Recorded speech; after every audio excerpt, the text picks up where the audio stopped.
Hello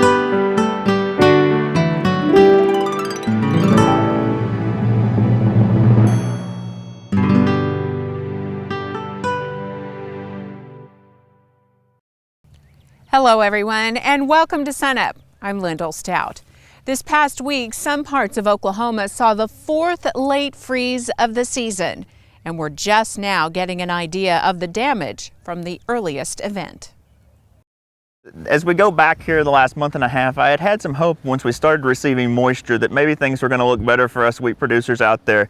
But I think right now the big word that producers are concerned about is freeze, freeze, and more freeze. We've actually had 4 freeze events now on this crop. There is some damage from that last freeze, but there's significant damage from the first freeze that's really showing up now. Roger Fischer has been farming and ranching in Tillman County for more than 30 years. And he is used to challenges.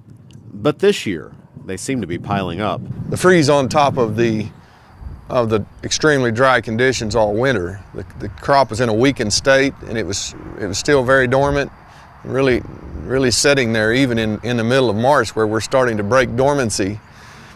This crop was still fairly dormant because of the lack of moisture, and then that freeze came on top of it and really significantly impacted the ability for that wheat to make a crop.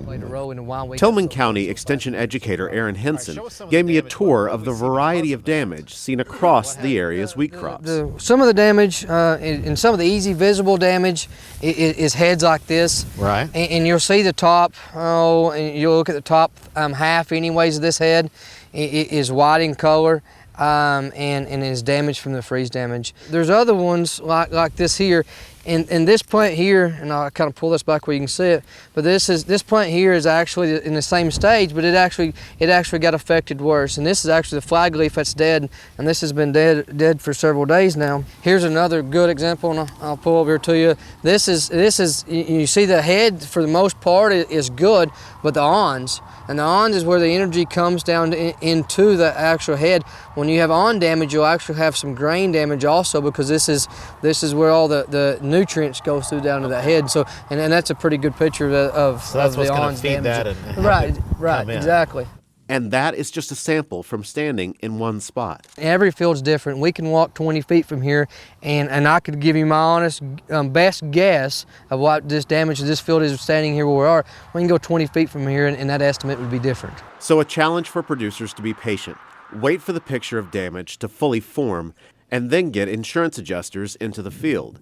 But patience with wheat is hard to have in an area of Oklahoma better known for cotton. Everything in cotton is about managing for earliness. I spoke with Randy Boman from Oklahoma State University's Southwest Research and Extension Center near Altus. Anytime that we look at trying to grow non-irrigated cotton following a failed non-irrigated wheat crop, there's a lot of issues that come into play there. The only thing that I can suggest is that producers really need to be on point with this particular situation and visit with their crop insurance agents, because based on what I've been told by various insurance agents, it is going to be a highly individual situation. There's a lot of things that come into play, but certainly it's probably not insurmountable if guys want to try to get a cotton crop established. There's a lot of potential there for guys to make some improvements in their soil quality overall. They can help break the wheat weed and disease cycle, perhaps, through a rotation. And we have a lot of good varieties and transgenic trait technologies that can help that along. You can learn more about those varieties and hear more of my conversation with Randy Boman and more from Mike Schulte on our website, sunup.okstate.edu. Meanwhile, Roger Fischer reminds us that this isn't the first challenge Oklahoma agriculture has faced. We're accustomed to these kind of extremes in this part of the state, and this is our history, and we learn to manage with it, and it'll be okay.